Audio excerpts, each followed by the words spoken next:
بسم الله الرحمن الرحيم الحمد لله رب العالمين والصلاة والسلام على سيد المرسلين وعلى آله وصحبه أجمعين أما بعد فقد قال الله تعالى في القرآن المجيد إن رحمة الله قريب من المحسنين صدق الله العظيم وقال النبي صلى الله عليه وسلم اطلبوا الخير دهركم كله وتعرضوا لنفحات رحمة الله فإن لله النفحات من رحمته يصيب بها من يشاء من عباده وسألوا الله أن يسوء عوراتكم وأن يؤمن روعاتكم أو كما قال عليه الصلاة والسلام.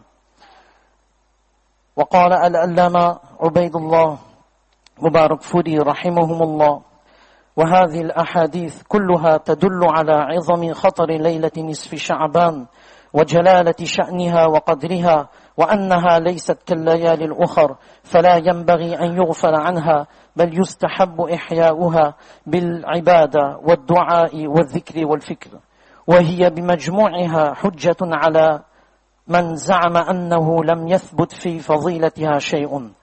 رب اشرح لي صدري ويسر لي أمري واحلل عقدة من لساني يفقه قولي سبحانك لا علم لنا إلا ما علمتنا إنك أنت العليم الحكيم وإني أعوذ بالله أن أكون في نفسي عظيما وعند الله صغيرا رب ارحمهما كما ربياني صغيرا اللهم اغفر لهما وأدخلهما الجنة الفردوس بغير حساب ولا سابق عذاب جزا الله عنا محمدا صلى الله عليه وسلم بما وأهله اللهم اجعلنا من المخلصين اللهم اجعلنا من أوليائك الذين لا خوف عليهم ولا هم يحزنون. Toutes les louanges appartiennent à Allah subhanahu wa ta'ala, le tout clément, le tout miséricordieux, celui qui ne cesse de faire pleuvoir sur nous sa miséricorde exceptionnelle en cette nuit bénie où on a conjugué deux bénédictions. La bénédiction de la nuit du 15e Sha'ban et la bénédiction de la nuit du vendredi. C'est exceptionnel. Allah subhanahu wa ta'ala, il attend de nous un effort. Le résultat, c'est avec Allah subhanahu wa ta'ala. La nuit de Jum'ah, il est fortement conseillé d'envoyer en abondance et dans la journée du vendredi, d'envoyer en abondance les salutations sur Rasulullah sallallahu alayhi wa sallam. C'est très important. Shah waliullah rahimahumullah. Il écrit dans son livre Hujjatullah al-Baligha, celui qui est constant dans l'envoi des salutations sur Rasulullah sallallahu alayhi wa sallam, son iman, sa foi sera protégée. C'est un moyen efficace de protection de son iman, celui qui envoie en abondance les salutations sur Rasulullah sallallahu alayhi wa sallam. Et Rasulullah sallallahu alayhi wa sallam, il a dit en ce sens que chaque vendredi, les salutations me sont présentées. Et la personne qui va jouir de la place la plus honorable auprès de moi, ce sera celui ou celle qui aura envoyé en abondance les salutations sur Rasulullah sallallahu alayhi wa sallam. C'est un droit de Rasulullah sallallahu alayhi wa sallam que chaque croyant, chaque croyante envoie les salutations sur Rasulullah sallallahu alayhi wa sallam. Deux objectifs. Le premier objectif, c'est un droit, on vient de le voir. Deuxième objectif, faire naître en nous l'amour de Rasulullah sallallahu alayhi wa sallam et de la sunna de Rasulullah sallallahu alayhi wa sallam. Et c'est d'actualité. Écoutons bien. Comme on dit en anglais, stay with me, okay? Right to the end. Les ulama disent, c'est d'actualité, les ulama disent que celui qui adopte la sunna de Rasulullah sallallahu alayhi wa sallam, écoutons bien, les jeunes, écoutons bien. Celui qui adopte la sunna de Rasulullah sallallahu alayhi wa sallam, il est préservé de deux choses. Il est préservé de deux tendances extrêmes. La première tendance extrême, c'est que cette personne n'aura pas honte de son identité. Écoutons bien, cette personne n'aura pas honte de son identité. Le nominal, c'est-à-dire porter un nom, un prénom musulman, ne sera pas vécu comme une honte, mais au contraire, comme un atout. comme un atout. Il n'aura pas honte de son identité. Pourquoi? Quelles que soient les situations, quelles que soient les époques, quels que soient les événements, il restera ferme sur sa foi. Et combien, Allahu Akbar, Allah nous en préserve, combien chaque jour des musulmans quittent l'islam pour embrasser une autre religion. On respecte la religion de chacun. Personne n'a le droit de critiquer la religion de quiconque. De la même façon, dans l'autre sens, on doit respecter notre religion et le respect de notre religion passe par notre respect envers soi-même et envers son prénom et envers ce message que Rasulullah sallallahu alayhi wa sallam nous a donné. Ça, c'est la première tendance extrême. La deuxième tendance extrême, celui qui adopte la sunna de Rasulullah sallallahu alayhi wa sallam, il ne sera jamais un terroriste. Écoutez bien, c'est fort ce qu'on est en train de dire. Ce n'est pas moi qui le dis, c'est à travers les écrits de Mohammed Assad, rahimahumullah, juif Léopold Weiss, converti à l'islam, dans son livre L'islam à la croisée des chemins, Al-Islam wa ala muftariq al-turuq, traduit dans plusieurs langues. Un livre exceptionnel qu'on vous recommande. L'islam, celui qui adopte la sunna de Rasulullah sallallahu alayhi wa sallam, il est préservé de ces deux tendances. Cette tendance extrême qui voudrait que j'ai honte de mon identité, donc je me cache, je ne fais pas la prière, je suis musulman seulement de nom. Ça c'est grave. Deuxième tendance extrême, c'est de vivre l'islam dans la violence, sous la violence, en tuant les innocents.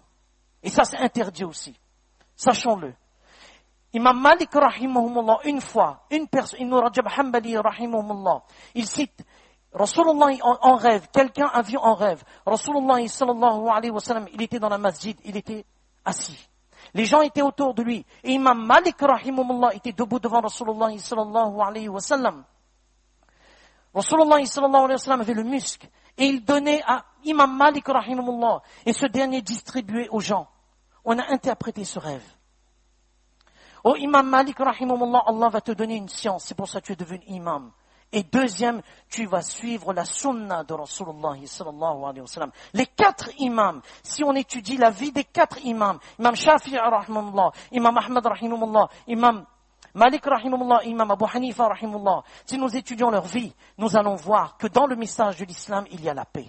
La paix envers soi-même, la paix envers quiconque, quelle que soit sa religion, quelle que soit sa croyance, il y a cette paix. C'est très important. D'adopter la sunna de Rasulullah sallallahu alayhi wa sallam ne revient pas à vivre au Moyen-Âge et à retourner au Moyen-Âge. C'est faux. Si on étudie la vie de tous ceux qui ont fait des attentats, aucune sunna de Rasulullah sallallahu alayhi wa sallam dans leur vie. Ce n'est qu'une ignorance totale de la sunna de Rasulullah sallallahu alayhi wa sallam. C'est pour cela qu'on insiste. Et celui qui envoie en abondance les salutations de Rasulullah sallallahu alayhi wa sallam dans l'objectif de mettre en pratique sa sunna de Rasulullah sallallahu alayhi wa sallam, il sera préservé de ces deux tendances. C'est très important. Et Allah subhanahu wa ta'ala, il nous donne les moyens d'atteindre 3 objectifs que chaque croyante est à la recherche. La protection, le pardon, la miséricorde. La protection, le pardon, la miséricorde. Chacun ici, assis, homme ou femme, chacun a une potentialité de devenir un ami d'Allah. On l'a oublié. Nous nous sous-estimons. Chacun, cette amitié n'est pas réservée à un groupe de personnes.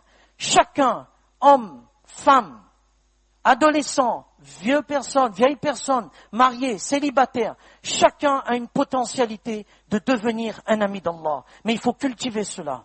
Et c'est pour cela Allah subhanahu wa ta'ala, à travers le hadith de Rasulullah sallallahu alayhi wa sallam, où Rasulullah sallam il dit recherchez le bien. Utlubul khayr dahrakum kulla. Recherchez ces occasions où Allah subhanahu wa ta'ala déverse en abondance, fait pleuvoir sa miséricorde. Parce que chacun d'entre nous, on a besoin de cette miséricorde, de ce pardon et de cette protection.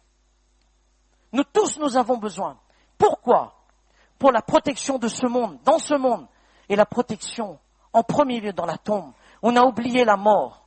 La mort, on a oublié la mort. On a oublié qu'un jour on doit fermer les yeux et que le matériel ne m'accorde aucune valeur. Le matériel, le titre, la notoriété, le prestige, le nom ne m'accordent aucune valeur. Ce sont mes bonnes actions, Inch'Allah, qui m'accorderont une valeur dans la tombe. Et c'est ce que nous avons besoin. Ces nuits dans lesquelles Allah subhanahu wa ta'ala déverse sa miséricorde, c'est pour préparer la mort. On a oublié la mort. Où sont nos parents? Où sont nos amis? Où sont nos voisins? Ceux qu'on a côtoyés, où sont-ils? Qu'est-ce qu'il y a dans la tombe? Qu'est-ce qu'il y a dans la tombe? Où sont les mass médias? Où sont les tweeters? Où sont les followers? Où sont mes fans? Où sont toutes ces personnes-là? Je suis tout seul. Rasulullah sallallahu alayhi wa sallam, il dit, إذا خرجت روح المؤمن تلقاها المؤمن تلقاها ملكان يسعدان.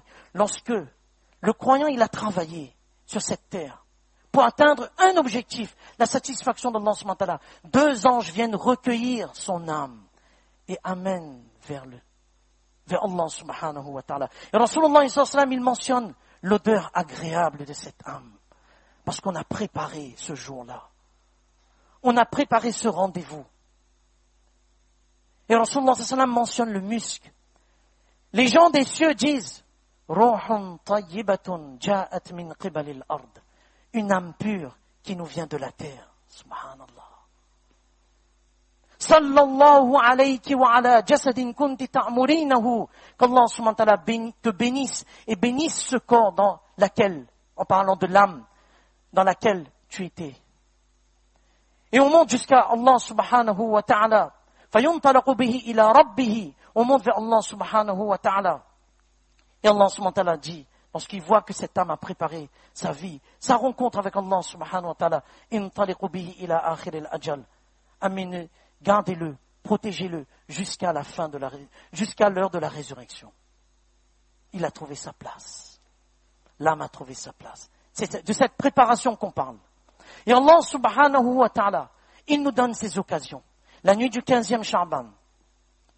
D'une manière générale, la nuit en islam, elle est meilleure que le jour. Pourquoi? Parce que dans chaque nuit, il y a un moment où les doigts sont acceptés. Un exemple, il y a dans les ahadiths de Rasulullah sallallahu alayhi wa sallam, lorsqu'on est en train de dormir et que notre sommeil, on ouvre les yeux et on se tourne, lorsqu'on fait droit à ce moment-là, même dans notre lit, et on va redormir, on va tourner, on va dormir, on fait un doigt, Allah subhanahu wa ta'ala, il accepte ce doigt. Il accepte ce doigt. Dans le dernier tiers de chaque nuit, Allah subhanahu wa ta'ala fait cette annonce. Qui me demande? On ne demande plus aujourd'hui. On n'a plus de le temps de faire dua. Après la salat de farz, combien de fois on a dit, après la salat de farz, les doigts sont acceptés. 2 minutes, on demande pour notre papa. On demande pour notre maman. Mais on part. Allah, mais qu'est-ce qu'Allah nous a fait? Allah, il nous demande. Demande, je te donne. Pensons à nos parents. Pensons à nos anciens. Pensons, est-ce qu'une fois on a fait dua pour les personnes qui ont construit cette masjid? Les premiers qui ont tout fait ce voyage pour venir construire le premier souci avant une habitation physique, une habitation spirituelle. La masjid. Combien de gens quittent la France, combien de gens quittent les pays pour venir s'installer ici? Pourquoi? Parce que c'est un havre d'érudition et de paix. Un havre qui respire la paix. La masjid et la madrasa, nous ne voyons pas ça. Ceux qui étaient les premiers à venir et à construire, subhanallah. On ne pense pas ça. Dernier tiers de chaque nuit, Allah subhanahu wa ta'ala demande. Le mois de Sha'ban, on l'a vu. Le mois de Sha'ban, c'est un mois exceptionnel. Où Rasulullah sallallahu alayhi wa sallam, sa sunna était de jeûner en abondance pendant le mois de Sha'ban. Sa sunna était de jeûner en abondance le mois de Sha'ban. Pourquoi? Parce qu'il y a une présentation des actions du croyant, de la croyante, présentation annuelle des actions pendant le mois de Sha'ban. Ça, c'est une sunna de Rasulullah sallallahu alayhi wa sallam. Deuxième sunna de Rasulullah sallallahu alayhi wa sallam, de jeûner chaque mois les 13, 14, 15. En ce qui nous concerne, c'était mardi, mercredi, jeudi, vendredi. Jeûner seulement le 15e Sha'ban, ce n'est pas une sunna de Rasulullah sallallahu alayhi wa sallam. On peut jeûner l'intention de nafil. Ou bien, meilleur que cela, on remplace nos jeûnes qu'on a manqués. nos sœurs, n'oublions pas. Ne pas attendre, ne pas négliger. Et de dire non, on va voir. Non, la mort n'attend pas. La mort n'a pas d'âge. Et il y a cette nuit du 15e Sha'ban. Généralement, on vient de dire, dans le dernier tiers de chaque nuit, il y a des annonces.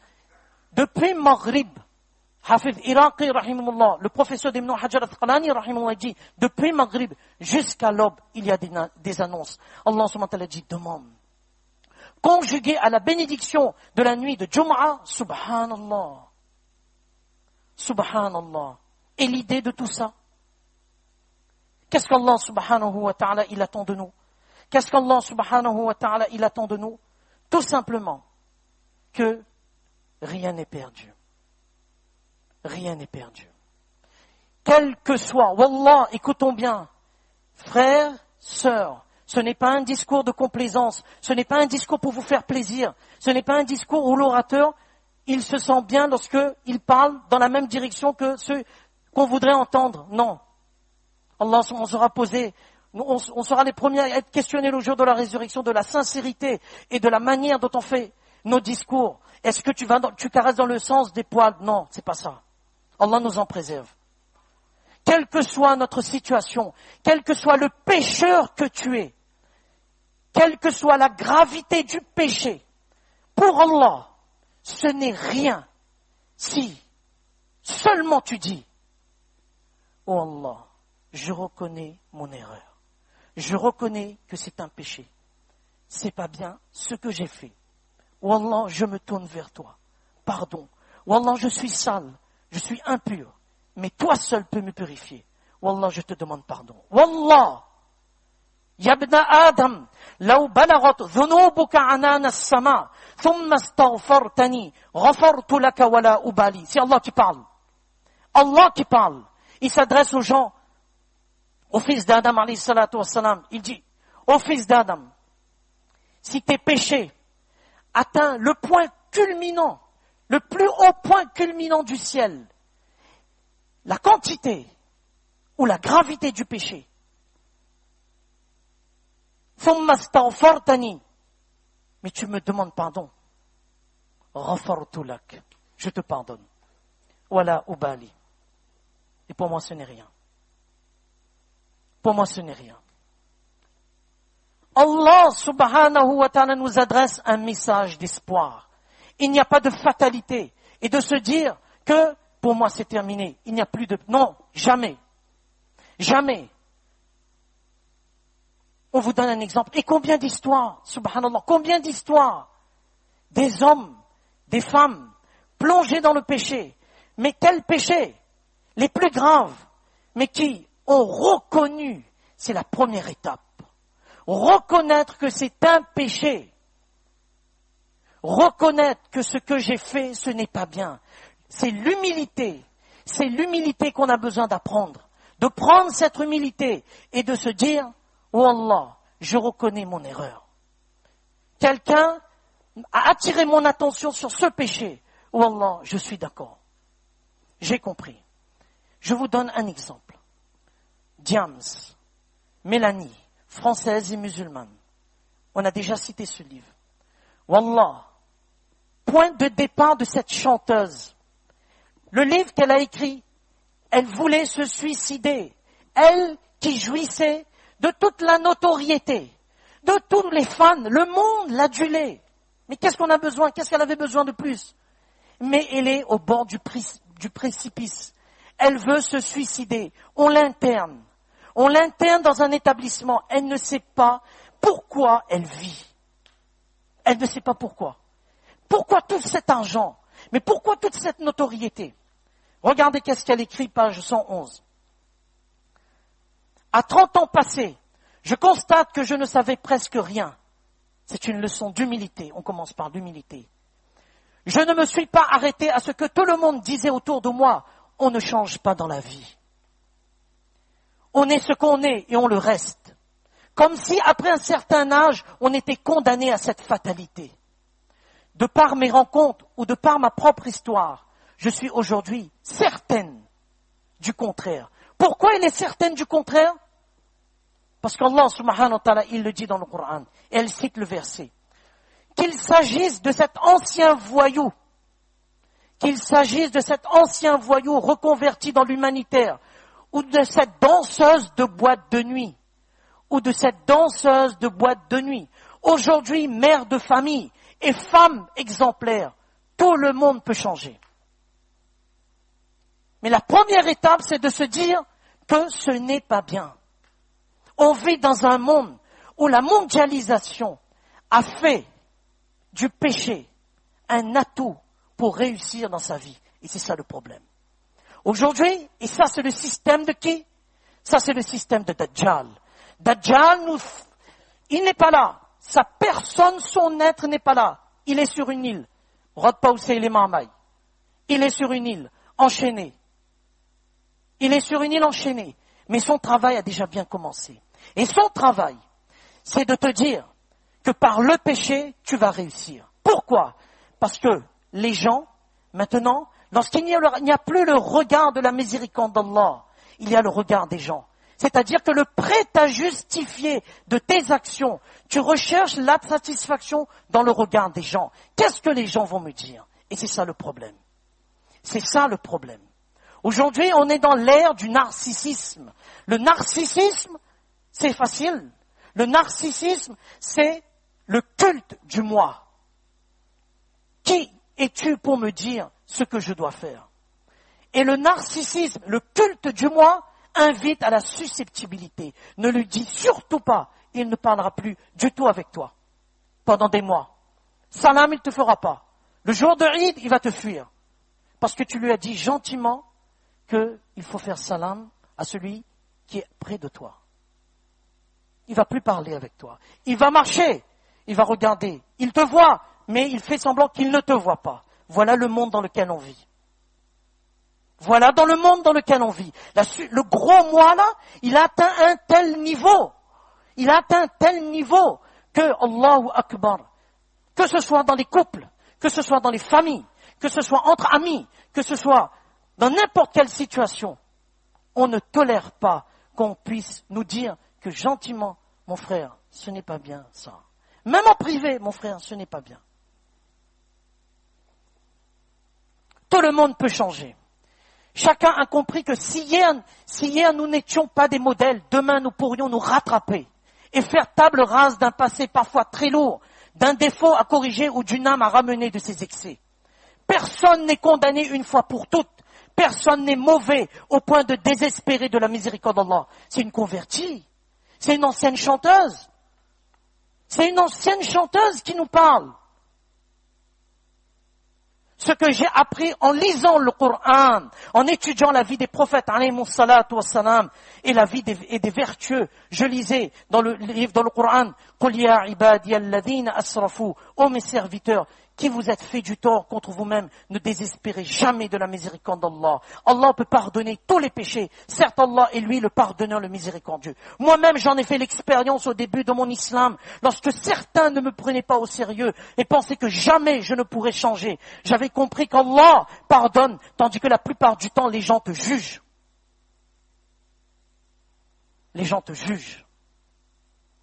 les gens te condamnent pour ce que tu as été, sans te donner une seconde chance. Voilà Allah. On ne connaît pas Allah. Voilà notre Allah. Les gens te condamnent, les gens te jugent, no problème. Allah subhanahu wa ta'ala, sa porte est ouverte. Viens. Viens vers Allah subhanahu wa ta'ala. Donc tout cela pour nous montrer la gravité du péché. Il faut rester loin des péchés pour accueillir et prendre la miséricorde d'Allah subhanahu wa ta'ala, quelle que soit notre situation.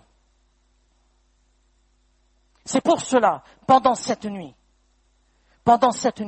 lorsque la miséricorde d'Allah subhanahu wa ta'ala descend en abondance, durant cette nuit, Allah subhanahu wa ta'ala, il retient sa miséricorde sur certaines catégories de personnes, pour nous montrer la gravité du péché. Lorsqu'un parent dit à son fils, lorsqu'un parent dit à sa fille, ne fais pas ceci, ne fais pas cela, ce n'est pas bien. Le fils le fait et ensuite il comprend son erreur plus tard. Allah subhanahu wa ta'ala attire notre attention sur ces 8 catégories de personnes. Les associateurs. Première catégorie. Ceux qui cultivent la haine et la rancune. Ceux qui cultivent la haine et la rancune. Ceux qui désobéissent aux parents. Allahu Akbar. On a oublié nos parents. On a oublié nos parents. J'ai un titre, Maulana, Mufti, Cher, Monsieur Untel, on a oublié nos parents. Qui nous a élevés, petits? Qui a veillé sur nous? Qui nous a donné tous les soins? Qui a été pour nous jusqu'à maintenant? Et dans l'obscurité de la nuit, ce même parent, il lève ses mains et dit, oh Allah, protège mon fils. On a oublié. On a oublié. Allahu Akbar. Un des châtiments que la personne va goûter dans ce monde, avant de goûter dans l'autre monde, c'est celui qui aura maltraité, verbalement, physiquement, psychiquement, moralement, ses parents. Ne l'oublions jamais. Allah nous en préserve. Là où il y a un obstacle sur nous, c'est par la désobéissance des parents. Ne l'oublions jamais. Respect, quelle que soit notre visibilité sociale, quel que soit notre titre, respect des parents. On peut ne pas être d'accord, mais respect dans le langage. Est-ce qu'on a demandé une fois, papa, pardonne-moi, maman, pardonne-moi, en cette nuit? Papa, je te demande pardon. Ça ne nous coûte rien, wallah. Shaitan, il sera le plus malheureux. Pardon, papa. Pour toutes ces années, je te demande pardon. Maman, pardon. Surtout la maman. La roue tourne. Parfois, qu'est-ce qu'on ne dit pas aux parents? Allah subhanahu wa ta'ala nous en préserve. Ceux qui consomment l'alcool, Allahu Akbar. Ceux qui consomment l'alcool, Allah nous en préserve. C'est devenu commun. C'est devenu commun. Combien de jeunes consomment l'alcool? Allah nous en préserve. C'est devenu commun. L'adultère, la fornication. Qu'est-ce qu'on ne met pas sur les pages de Facebook? On est en train d'embrasser notre copine. Et qu'est-ce qu'on dit? Il faut être tolérant. Il faut être tolérant. On n'a pas compris la tolérance. En tout cas, en islam, le mot tolérant, il a un autre sens. Nous, on dit, il faut être tolérant. Qu'est-ce qu'on ne met pas sur les pages de Facebook? Qu'est-ce qu'on ne fait pas? L'adultère, la fornication, c'est devenu, chez nos jeunes, Allah nous en préserve. Personne n'est à l'abri. Personne n'est à l'abri. Même celui qui est marié, personne n'est à l'abri. C'est pour cela qu'il faut préserver son regard. Personne n'est à l'abri. Quel que soit son titre.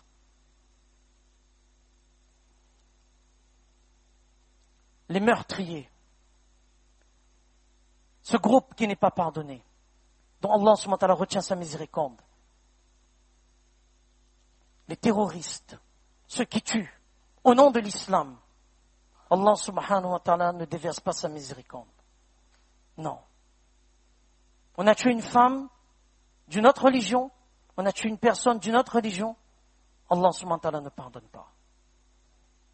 Écoutons bien, c'est le message de l'islam. Et dernière catégorie, Allah nous en préserve. Allahu Akbar. En islam, il y a la raison et il y a la révélation. Écoutons bien. Il y a la raison, c'est logique, et il y a la révélation. Il n'y a pas que la raison. Il n'y a pas que la raison. Il y a aussi la révélation. Pourquoi cet ordre? Pourquoi cet ordre? Le pourquoi de tel commandement d'Allah subhanahu wa ta'ala, soit on connaît la cause, soit on ne connaît pas. Mais c'est un amour pour Allah. Même si on ne comprend pas la cause. La dernière catégorie de personnes dont Allah subhanahu wa ta'ala retient sa miséricorde, on l'a déjà rappelé plusieurs fois. Pour les hommes, le pantalon qui dépasse les chevilles. C'est très, très grave. Ce n'est pas moi qui le dis. La partie qui dépasse les chevilles, cette partie-là sera dans le feu de l'enfer. Ce n'est pas moi qui le dis. C'est très important. Wallah, c'est très important. Ma asfala min al-ka'bayn fa huwa fi an-nar. Que l'on porte par orgueil ou pas par orgueil. C'est interdit généralement parlant. Ubayd ibn Khalid radiyallahu anhu, Rasulullah sallallahu alayhi wa sallam s'est adressé à lui et lui a dit, Ama la kafiyya uswa, ne suis-je pas un modèle? Il ne lui a pas parlé de fiqh, il lui a parlé de l'amour. Ne suis-je pas un modèle? Combien de fois nos pantalons ne doivent pas dépasser les chevilles? C'est pour nous-mêmes. C'est pour nous-mêmes. Comment peut-on rester? Comment peut-on subir? Il y a le paradis, mais il y a aussi l'enfer. On parle du paradis, mais il faut connaître qu'il y a aussi l'enfer. On ne parle pas que de l'enfer, on parle aussi du paradis. Mais il ne faut pas oublier qu'après il y a le paradis, mais il y a aussi l'enfer. Celui qui parle ne vient pas s'immiscer dans notre vie privée. C'est sa responsabilité de transmettre. Maintenant qu'on met en pratique, on ne met pas. Lui, il a fait sa responsabilité. Il s'est dégagé de sa responsabilité. C'est très important. C'est 8 catégories. Allah subhanahu wa ta'ala retient sa miséricorde. La première chose qu'on doit faire pour obtenir cette miséricorde, c'est de mettre dans sa tête que le péché est un obstacle à toute miséricorde d'Allah subhanahu wa ta'ala. Abu Tufail al-Laythi rahimahumullah, il était en Irak. Il rencontre Huzaifa ibn Asid radiyallahu anhu, compagnon de Rasulullah sallallahu alayhi wa sallam. On lui dit, Dajjal est sorti. Dajjal est sorti, waouh. Dajjal. Non, regarde ici, pas là-bas. Dajjal. Huzaifa ibn Asid, radiallahu, il s'assoit, il dit, les amis, venez. Il s'assoit. Et il dit, Dajjal, impossible. Impossible qu'il sorte. Impossible qu'il sorte maintenant. Il dit, لو خرج الدجال في زمانكم لرمته الصبيان بالخزف. Il dit, si Dajjal sortait là, vous voyez les enfants, ils prenaient les cailloux, ils faisaient comme ça. Ils lançaient sur Dajjal et Dajjal. Quelle époque? Quelle époque? Il dit, لو خرج الدجال في زمانكم لرمته الصبيان بالخزف ولكنه يخرج في نقص من الناس وخفة من الدين وسوء ذات بين. Il dit, Dajjal va sortir, regardez, le péché. Lorsque le péché, il deviendra commun. À un tel niveau que les gens font naqsim minan nas, un manquement total dans le din. C'est-à-dire, on fait la salat, on fait le hajj, mais il n'y a pas la conscience du péché. Écoutons bien, il n'y a pas la conscience que ce que je suis en train de faire, c'est un péché. Le péché est devenu naturel, une seconde nature. L'intérêt, on fait la salat, mais on utilise l'intérêt. On fait la salat, mais nos pantalons sont dessus cheville. On fait la salat, mais on n'honore pas nos dettes. On fait la salat, mais on écoute ceci ou cela.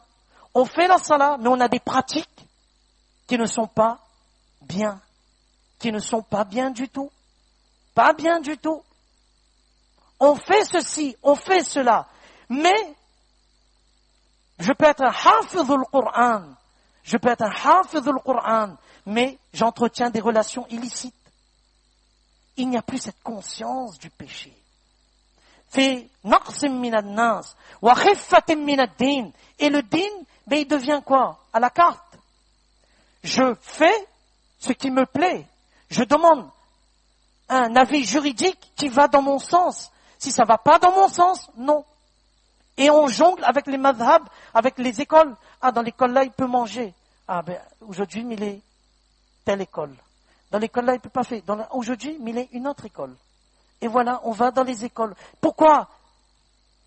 C'est ça. Rifatim, il devient à la carte, comme un menu. Je fais ce que je veux. Je veux écouter ce que j'ai envie d'écouter. Ne me dis pas la vérité. Sinon, c'est trop dur. Non, j'aime pas. J'aime pas quand tu dis la vérité. C'est pas bien. Rifat. وَسُوءِ ذَاتِ بَيْنٍ. Et entre, regardez, Wallah, à l'époque de Rasulullah sallallahu alayhi wa sallam, il n'y avait pas un compagnon là où il y a les gens, il n'y a pas un qui ne faisait pas salam à l'autre, il faisait salam. Aujourd'hui, dans la masjid, on évite son frère. Mais où est-ce qu'on va? Où est-ce qu'on va? On ne fait plus. Pourquoi? Pourquoi? No sabe. En espagnol, je ne sais pas. ¿Por qué?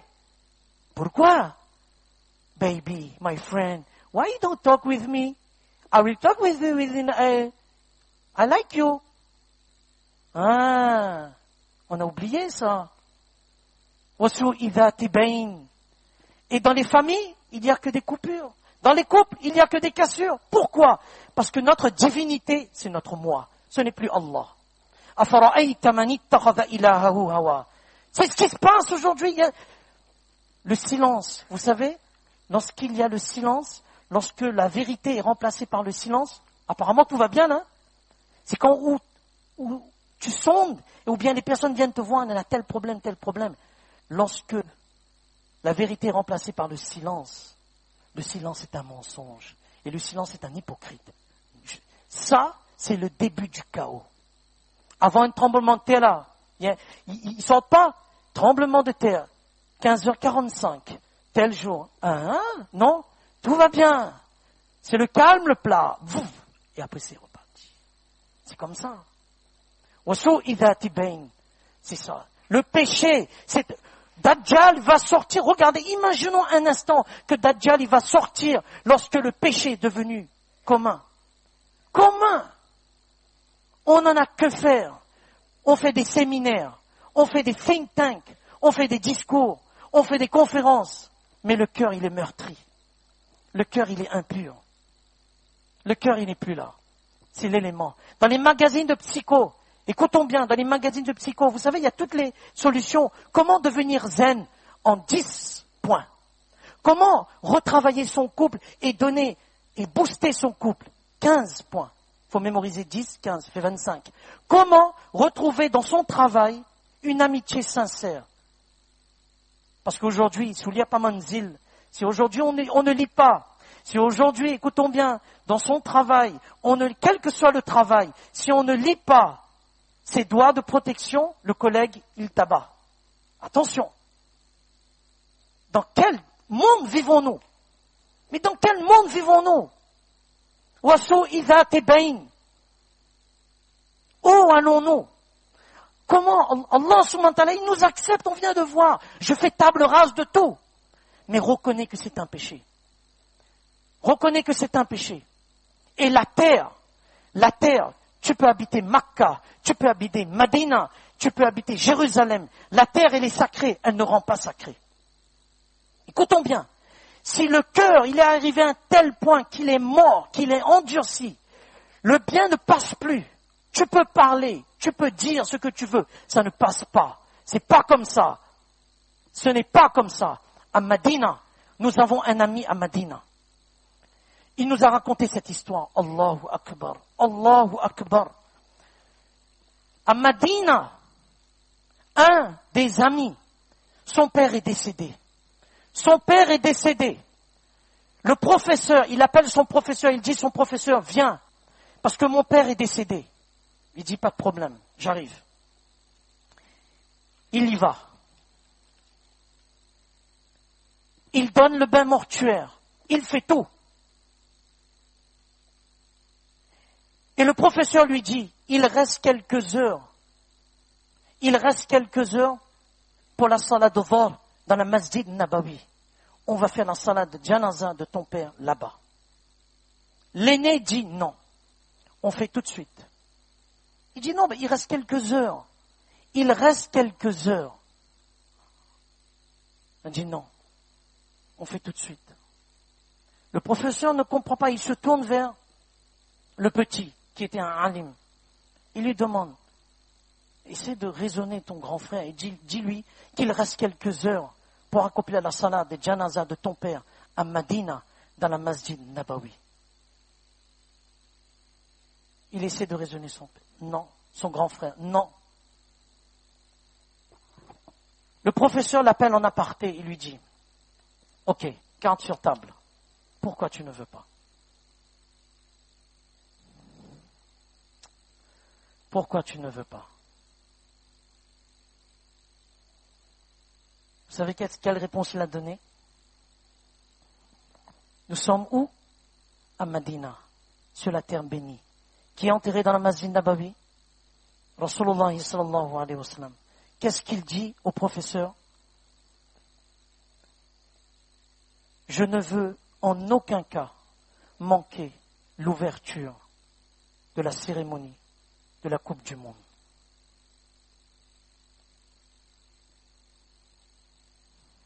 On a bien compris? Je ne veux en aucun cas manquer la cérémonie d'ouverture de la Coupe du Monde. On fait après Zohar, je loupe la cérémonie de l'ouverture de la Coupe du Monde. On fait maintenant pour que je puisse regarder. Voilà. Lorsque le cœur, il est atteint un niveau, où que tu sois, à Medina, à Makka, où que tu sois, lorsque ce cœur ne reconnaît plus le péché, voilà l'état dans lequel se trouve la Ummah de Rasulullah sallallahu alayhi wa sallam, ton propre père. Où est-ce que, Allahu Akbar, ton propre père? Mais où allons-nous? Où allons-nous? C'est pour cela Rasulullah sallallahu alayhi wa sallam, il a dit, إياكم ومحقرات الذنوب فإنهن يجتمعن على الرجل حتى يهلكنه. Fais gaffe aux péchés que toi tu penses insignifiants. Parce que ces péchés-là, lorsqu'ils se réunissent, ils vont jusqu'à te détruire. Et détruire une personne, c'est mourir, faire mourir son cœur. Et c'est terminé. Il n'y a plus rien. Il n'y a plus rien. Et la crise interne, la crise du cœur s'installe lorsqu'il y a un fossé entre ton prénom et le message de l'islam. C'est-à-dire que tu es seulement musulman de prénom. Ishaq, Ismaïl, Ahmad. Mais il n'y a aucun message de l'islam dans ta vie. Allah subhanahu wa ta'ala nous en préserve. Et en cette nuit bénie, Allah subhanahu wa ta'ala, il attend de nous seulement qu'on se dise, ok, j'arrête, pardon, Wallah, pardon. On le répète, subhanallah, qui qu'on soit, Wallah, qui qu'on soit, Mawlana Tariq Jamil, Damat Barakatuhum, il a raconté cette histoire. Une femme, Allahu Akbar, pendant le mois de Ramadan, une femme, un élève lui raconte. Il dit, pendant le mois de Ramadan, j'étais imam dans tel masjid. Une femme qui vivait près de la masjid, pendant le mois de Ramadan, elle donnait les femmes de mauvaise vie aux musulmans pendant le mois de Ramadan. Elle était une proxénète. Pendant le mois de Ramadan, vous imaginez? Pendant le mois de Ramadan, donner des femmes de mauvaise vie aux musulmans qui vivent dans l'adultère, dans la fornication, pendant le mois de Ramadan? Ce Molissab, ce savant, il avait un ami qui était le fils de cette femme. Il lui a dit, voilà les cassettes à l'époque de mon professeur. Il écoute. Il amène à la maison, il écoute. Sa maman, qui était en train de vaquer à ses occupations, il dit, qui parle? Il dit, remets la cassette. Elle écoute. Il a dit, qui t'a donné? Elle a dit, non, c'est mon ami, un savant. Il est près de la masjid. Je veux le voir. Non, moi je veux le voir. Donc après le tarawih, le fils dit au savant, voilà, ma maman voudrait te rencontrer.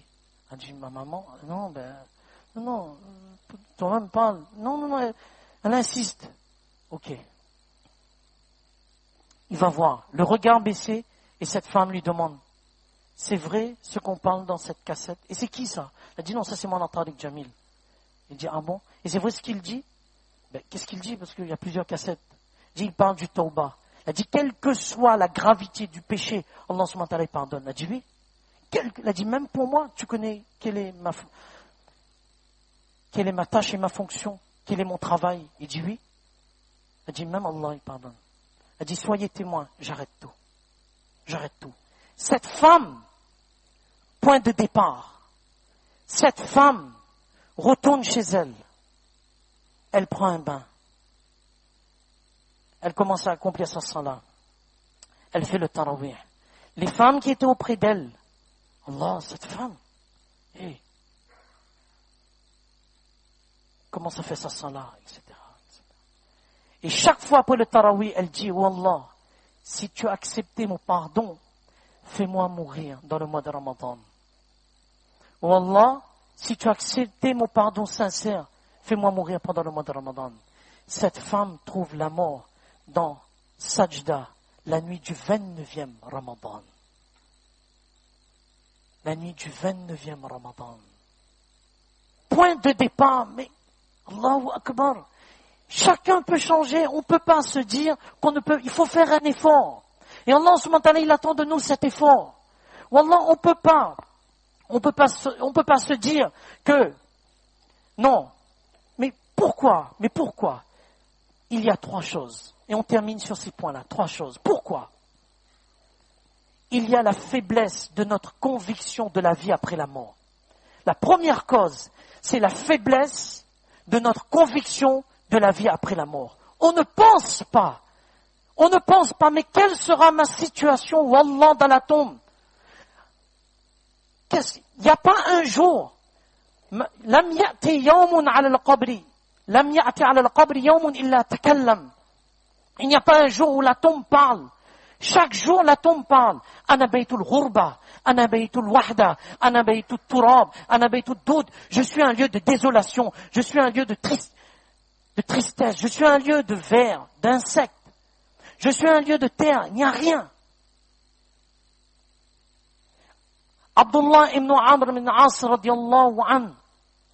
Le feu de ce monde a-t-il plus de conviction que nous? Écoutons bien. Est-ce que le feu de ce monde a plus de conviction? A plus de conviction que nous? Abdullah ibn Amr ibn As radiyallahu anhu, une fois il était avec ses compagnons. Et il parle. Il parle tout seul. Et il dit, moi aussi. Il dit, moi aussi. Mais les compagnons, ils demandent, avec qui tu parles? Je dis, moi aussi. Il dit, écoutez, Allah subhanahu wa ta'ala m'a fait faire un miracle. Le feu qui est là m'a parlé. وَإِنَّهَا لَتَسْتَجِيرُ مِنَ النَّارِ الْكُبْرَى مِنْ أَنْ تُعَادَ فِيهَا. Ce n'est pas des histoires à dormir debout. On est tellement dans les science-fiction que maintenant, on ne croit plus rien. Parce que les truqués, tout ça, ça c'est pas truqué, c'est un trucage, ça. Le feu de ce monde demande protection à Allah. Ne me fais pas retourner dans le feu de l'enfer, mais il veut pas. Subhanallah, le feu de ce monde. Le feu de ce monde demande protection à Allah contre le feu de l'enfer. Il dit, ne me fais pas retourner. Abdullah, il dit, quand j'ai entendu ça, j'ai profité, parce que son doigt est accepté, le doigt du feu est accepté. J'ai dit, oh Allah, moi aussi. Moi aussi. On a oublié qu'on doit mourir. On a oublié que lorsqu'on sera dans la tombe, ne l'oublions pas. Soit à la tombe, il va dire, marhaba wa ahla, bienvenue, bienvenue. Les personnes que j'aimais le plus sur cette terre, c'était toi. Je t'aime, viens. Maintenant, regarde comment je vais te traiter. Mais si c'est autre chose, Allah subhanahu wa ta'ala nous en préserve. Ça, c'était la faiblesse de notre conviction de la vie après la mort. La faiblesse de notre conviction dans les versets et dans les ahadiths de Rasulullah sallallahu alayhi wa sallam. Il est malheureux de dire qu'aujourd'hui, on a plus de conviction sur les potins et sur les rumeurs. Tout le monde magazine parle de potins. Ça, vous l'avez entendu ça? Tu as entendu qu'est-ce qu'on... Lui, l'autre, il a quitté l'autre, il a requitté, déquitté, requitté. À un moment donné, le vocabulaire aussi augmente parce qu'il connaît plus quel vocabulaire il faut utiliser. Quitter, requitter, décoller, redécoller, coller, recoller. Mais il connaît plus avec qui? Allahu Akbar. C'est comme une marchandise qui passe là. Nous, on a plus de conviction sur les rumeurs, sur les potins. Et sur les hadiths de Rasul sallam, non. Dajjal. Peut-être nous pas, mais peut-être certaines générations vont voir Mahdi et Dajjal. Allah subhanahu wa ta'ala nous en préserve. Allahu Akbar, ce sera une époque très difficile. Dajjal, quand il va sortir, il va rester 40 jours. 40 jours sur terre. Par contre, les 3 premiers jours, premier jour va durer 1 année. Deuxième jour, 1 mois. Et troisième jour, 1 semaine. Après le reste des jours, normal. Les Sahaba, radiallahu anhu, ils n'étaient pas impressionnés par ça, eux. Eux, ils ont dit, comment on va faire la salat? Comment on va faire la salat? Regardez, l'état d'esprit. Parce que le mode de vie d'une personne est basé sur son état d'esprit.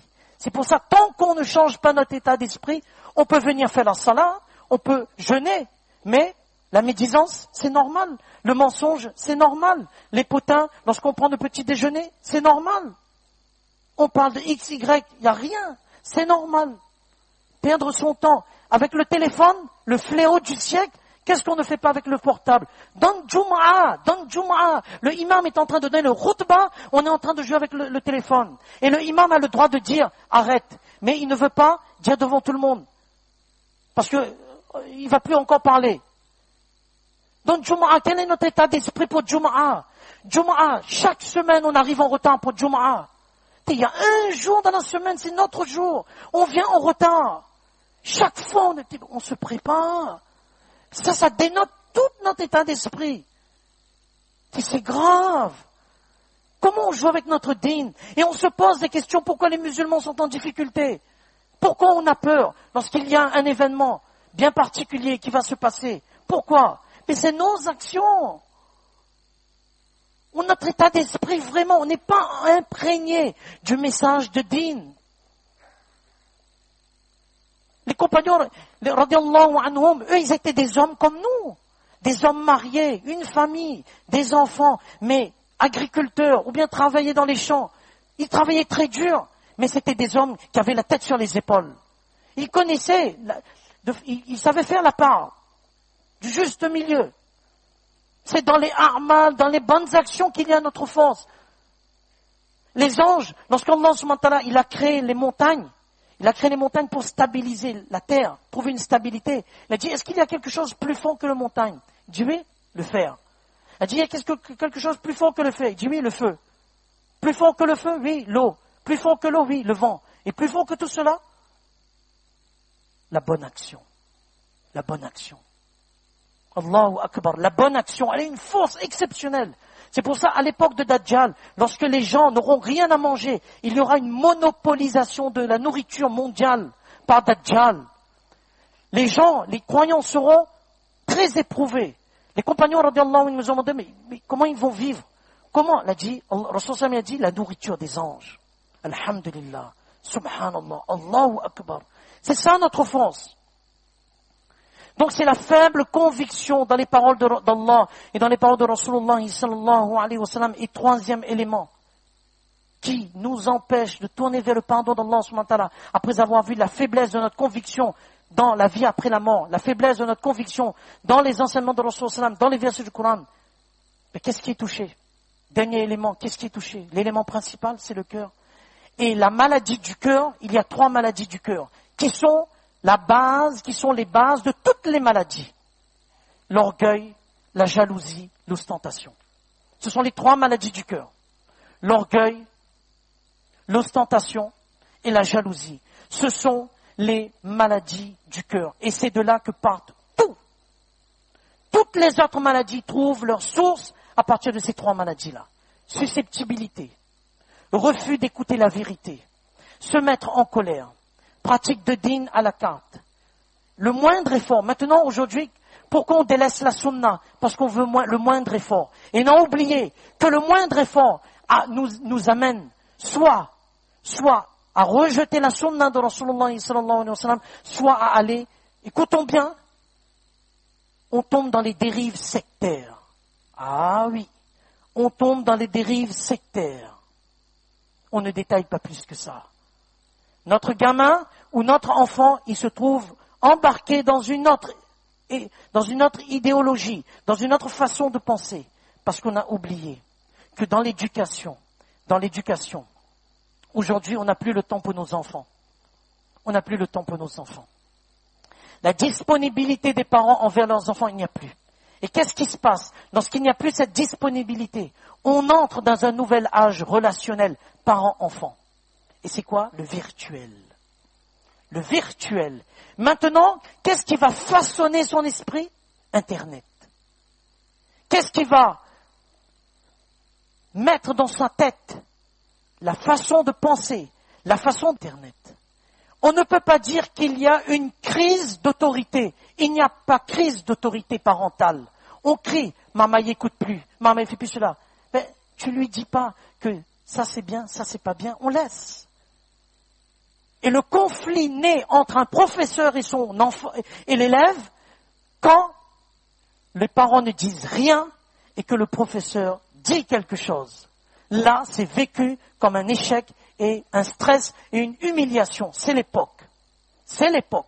On n'accepte plus qu'on dise quelque chose à notre enfant. Donc on ne voudrait pas qu'un autre le dise à notre place. Et ça, c'est grave. Et ça amène, wallah, ça débouche sur une désobéissance totale. L'enfant, il vit uniquement dans la liberté et non pas dans l'interdiction. Alors que la base de la liberté, c'est lui donner les repères. Les repères que ça, il faut pas faire, ça, il faut faire. L'enfant, il devient rebelle. L'enfant, il te répond. L'enfant, arrivé à un certain âge, il te connaît plus. Celui que tu as mis au monde, que tu as choyé, que tu as donné tous tes soins, lui, il devient. Maintenant, pour lui, le péché devient naturel. Et il va façonner son état d'esprit à travers Internet. Il va comprendre que pour réussir, il faut être dans le paraître, pas dans l'être. Pour réussir, il faut être dans la voix. Coupe de cheveux, style, my friend, my boy, my friend, what's that, man? Il n'y a rien dit, hein? Voilà. Et maintenant que ce garçon ou cette fille s'habille comme elle veut, non, on ne peut plus. On ne peut plus rien faire. Le virtuel a pris le dessus sur le spirituel.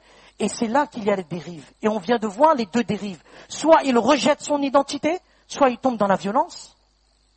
Il y a ces deux extrêmes. Et on cherche pourquoi maintenant il n'écoute plus. On n'a plus le temps de faire droit pour notre fils, pour notre fille. Et nous on croit que la loi de la République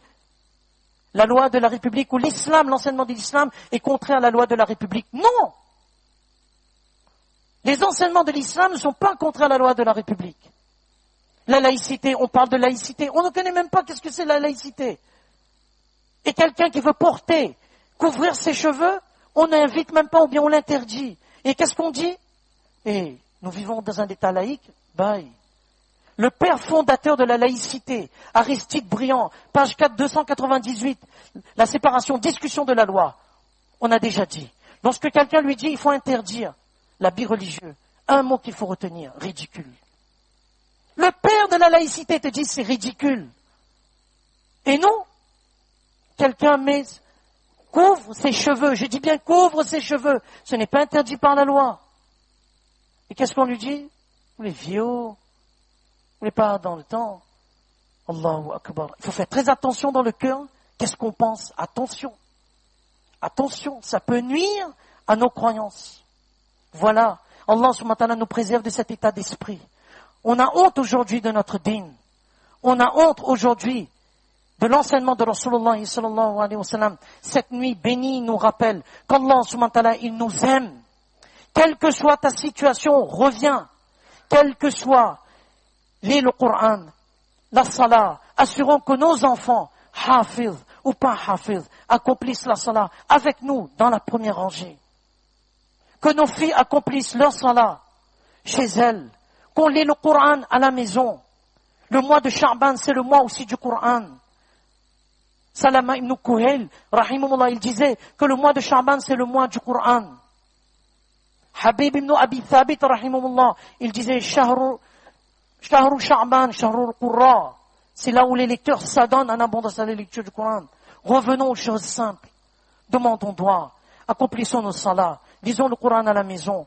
Revenons vers les choses les plus simples. Allah subhanahu wa ta'ala nous donne tous la compréhension de ce qu'on vient de dire. Allah subhanahu wa ta'ala fasse qu'on puisse comprendre la richesse. Wallah, James en est un exemple. Lisons ce livre, relisons ce livre.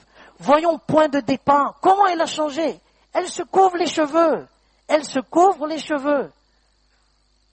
Allahu Akbar. Elle a compris l'islam. Et nous, ça ne nous touche pas. Ça ne nous touche pas. Allahu Akbar. Allah subhanahu wa ta'ala nous donne tous la compréhension de ce qu'on vient de dire. Allah subhanahu wa ta'ala nous accepte. Il fasse que nous tous, nous puissions devenir ses amis. Et que lorsqu'on ferme les yeux, les deux anges qui viennent prendre notre âme, et les gens des cieux qui disent, Ruhun tayyibatun ja'at min qibalil ard. Cette âme pure qui nous vient de la terre. Qu'Allah te bénisse et bénisse ce corps dans lequel tu as habité. Et qu'Allah subhanahu wa ta'ala te fasse miséricorde. Et Allah subhanahu wa ta'ala, il t'accueille et il te dit, tu as travaillé, tu as bien travaillé, maintenant goûte aux délices du paradis. Nous tous, nous voulons ça. Mais il faut faire un effort. Reconnaître que ce qui est un péché n'est pas naturel. N'est pas naturel. Donc ce soir, Inch'Allah, on va se coucher très tôt. Il est encore tôt. Donc on va se coucher tôt, Inch'Allah.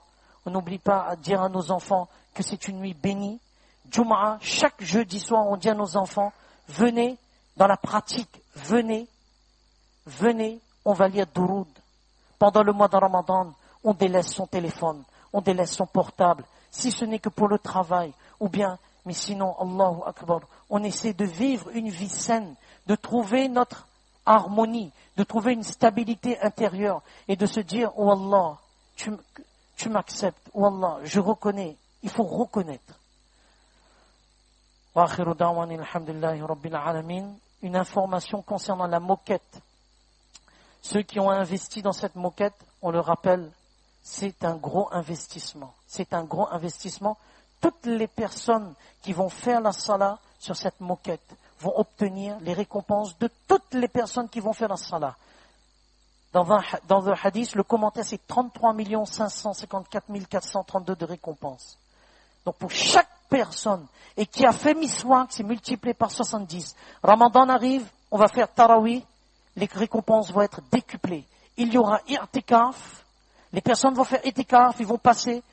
Ceux qui ont investi, quelle que soit la somme qu'ils ont investie, ils vont recevoir les récompenses de cela. Ceux qui vont écrire pendant le i'tikaf, ils vont écrire quoi? Come on, stay with me my friends. Ils vont écrire quoi? Jazallahu anna Muhammadan sallallahu alayhi wa sallam wa ahlu. Tout en sachant que dans les nuits impaires, il y a forcément la nuit du destin. Et écrire une fois Jazallahu anna Muhammadan sallallahu alayhi wa sallam dans ces nuits impaires, c'est la récompense comme si on a écrit pendant 1000 mois. Dans le i'tikaf, c'est encore décuplé. Et qui obtient tout cela? Celui qui a investi, qui est sa maison pour une raison quelconque, n'a pas pu faire i'tikaf et il dort tranquillement en train de ronfler et il obtient les récompenses. Subhanallah. Donc la pause de la moquette se fera le jeudi 18 mai ou bien le vendredi 19 mai. Soit le jeudi 18 mai ou le vendredi 19 mai. Inch'Allah. Ne désespérez pas, les récompenses sont déjà inscrites, même si on n'a pas encore posé, puisque vous avez déjà fait l'intention. Il faut être un businessman aussi dans l'au-delà. Vous pouvez être un businessman ici, no problème. Vous pouvez être un trader dans le bon sens du terme, no problème. Mais pour Akhirat aussi, sois un petit peu businessman, mon gâté. Hein, mon petit gâté. Ok? On va lire une fois Jazallahu et après on va faire droit. Jazallahu anna Muhammadan sallallahu alayhi wa sallam bima wa ahluhu. Encore Jazallahu anna Muhammadan sallallahu alayhi wa sallam bima wa ahluhu. Jazallahu anna Muhammadan sallallahu alayhi wa sallam bima wa ahluhu. اللهم لك الحمد كله ولك الشكر كله اللهم صل على سيدنا محمد وعلى ال سيدنا محمد وبارك وسلم ربنا اتنا في الدنيا حسنه وفي الاخره حسنه وقنا عذاب النار ربنا لا تزغ قلوبنا بعد إذ هديتنا وهب لنا من لدنك رحمه انك انت الوهاب اللهم أجرنا من النار اللهم أجرنا من النار اللهم أجرنا من النار اللهم أدخلنا الجنة الفردوس بغير حساب ولا سابق عذاب اللهم إنا نسأل الله الأحد الصمد الذي لم يلد ولم يولد ولم يكن له كفوا أحد الموت في بلد رسولك صلى الله عليه وسلم في شهر رمضان في ليلة القدر في يوم الجمعة في روضة الجنة في حالة السجود في حالة الإحرام في سبيلك في وقت التحجد بجوار حبيبك صلى الله عليه وسلم مع رضاك ومخموم القلب وكلمة لا إله إلا الله وحسن الخاتمة اللهم اغفر لنا وللمؤمنين والمؤمنات والمسلمين والمسلمات الأحياء منهم والأموات ربنا لا تجعلنا فتنة للقوم الظالمين اللهم انصر الإسلام والمسلمين اللهم أعز الإسلام والمسلمين رب ارحمهما كما ربياني صغيرا اللهم اغفر لهما اللهم اغفر لهما اللهم اغفر لهما وأدخلهما الجنة الفردوس بغير حساب ولا سابق عذاب اللهم إنا نسألك العفو والعافية في الدنيا والآخرة ربنا هب لنا من أزواجنا وذرياتنا قرة أعين واجعلنا للمتقين إماما Oh Allah, pardonne nos péchés, Allah. Allah, durant ces occasions, ya Allah, accorde-nous, ya Allah, le tawfiq, ya Allah, cette grâce de pouvoir se tourner uniquement vers toi, ya Allah, et de reconnaître nos erreurs, ya Allah, de reconnaître nos péchés, ya Allah. Ya Allah, fasse qu'on met en pratique tout ce qu'on a entendu, ya Allah. Fasse qu'on met en pratique tout ce qu'on a entendu, ya Allah. Ya Allah, pardonne-nous, ya Allah. Fasse qu'on reconnaît nos erreurs, ya Allah. Fasse qu'on reconnaît qu'un péché, c'est un péché, ya Allah. C'est pas quelque chose de naturel, ya Allah. C'est quelque chose qui est grave, ya Allah. Ya Allah, fasse que nous devenons des amis, ya Allah. Ya Allah, pardonne nos parents, ya Allah. Illumine leur tombe, ya Allah, s'ils ont quitté ce monde, ya Allah. Et ceux qui sont encore vivants, ya Allah. Donne leur longue vie, ya Allah. Donne-leur toujours en bonne, qu'ils sont toujours en bonne santé, ya Allah. Et qui sont toujours à nos côtés, ya Allah. Ils font droit pour nous, ya Allah. Et qui sont pour nous, ya Allah, une miséricorde, ya Allah, dans ce monde et dans notre monde, ya Allah. Ya Allah, accorde à nos jeunes, ya Allah, à tous nos enfants, ya Allah. Préserve nos enfants, ya Allah. Préserve leur iman, ya Allah. Accorde-leur, ya Allah, cette protection de iman, ya Allah. Quelle que soit leur situation, ya Allah. Quelle que soit les événements, ya Allah, tu nous gardes toujours avec iman, ya Allah, et qu'on quitte ce monde, ya Allah, avec iman, ya Allah. Ya Allah, à tous ceux, ya Allah, qui sont partis, ya Allah, illumine leur tombe, ya Allah. Accorde leur jannatul firdaus, bighayri hisab wa la sabiq azab. Ya Allah, nous sommes faibles, ya Allah, nous sommes pécheurs, ya Allah. Le péché, ya Allah, et l'erreur est humaine, ya Allah. L'erreur est humaine, ya Allah. Le péché est humain, ya Allah. Mais l'entêtement dans le péché est grave. L'entêtement dans le péché est énorme, ya Allah. Donc c'est pour cela, préserve-nous de cet entêtement, ya Allah. Accorde-nous l'humilité, ya Allah. Fasse qu'on reconnaît, ya Allah, nos péchés, ya Allah. Fasse qu'on change, ya Allah, que aucun vêtement, ya Allah, ne couvre plus nos chevilles, ya Allah. Qu'on reste loin de tout ce qui est, de tout ce que tu n'aimes pas, ya Allah. L'alcool, ya Allah, l'adultère, la fornication, ya Allah. Les relations illicites, ya Allah. Quel que soit, ya Allah, les péchés, Allah, fasse qu'on reste loin de tous ces péchés, Allah. Fasse qu'on devienne tes amis, Allah. Chacun d'entre nous, ya Allah, a cette probabilité, a cette capacité de devenir un ami, Allah. Ton ami, Allah. Fasse qu'on devienne ton ami, Allah. Choisis-nous, ya Allah. Et enfin, ya Allah, lorsqu'on quitte ce monde, ya Allah, lorsqu'on ferme les yeux, ya Allah, que les anges de la miséricorde viennent récupérer notre âme, ya Allah. Et que cette âme, ya Allah, puisse goûter aux délices du paradis, Allah. Et que de la tombe, ya Allah, cette tombe, ya Allah, nous dit, marhaba wa ahla, marhaba wa ahla, sois le bienvenu. Tu es le bienvenu dans cet endroit, ya Allah. Allah, aide-nous, ya Allah, cet endroit qui est obscur, ya Allah, qui fait peur, ya Allah, parce qu'il y a la lumière de la salat, ya Allah, il y a la lumière de nos bonnes actions, ya Allah, il y a la lumière de la surah Tabarak al-Ladhi, il y a la lumière, ya Allah, de toutes nos bonnes œuvres, ya Allah, et que tu nous pardonnes, ya Allah. اللهم إنا نسألك من خير ما سألك من نبيك محمد صلى الله عليه وسلم ونعوذ بك من شر ما استعاذك من نبيك محمد صلى الله عليه وسلم وأنت المستعان وعليك البلاغ ولا حول ولا قوة إلا بالله جزى الله عنا محمدا صلى الله عليه وسلم بما وأهله إن الله وملائكته يصلون على النبي يا أيها الذين آمنوا صلوا عليه وسلموا تسليما اللهم صل على سيدنا محمد وعلى آل سيدنا محمد وبارك وسلم سبحان ربك رب العزة عما يصفون وسلام على المرسلين والحمد لله رب العالمين جزاكم الله خير أحسن الجزاء. La salat de Fajr, donc c'est 6 heures, Inch'Allah, n'oublions pas la salat de Fajr, Inch'Allah.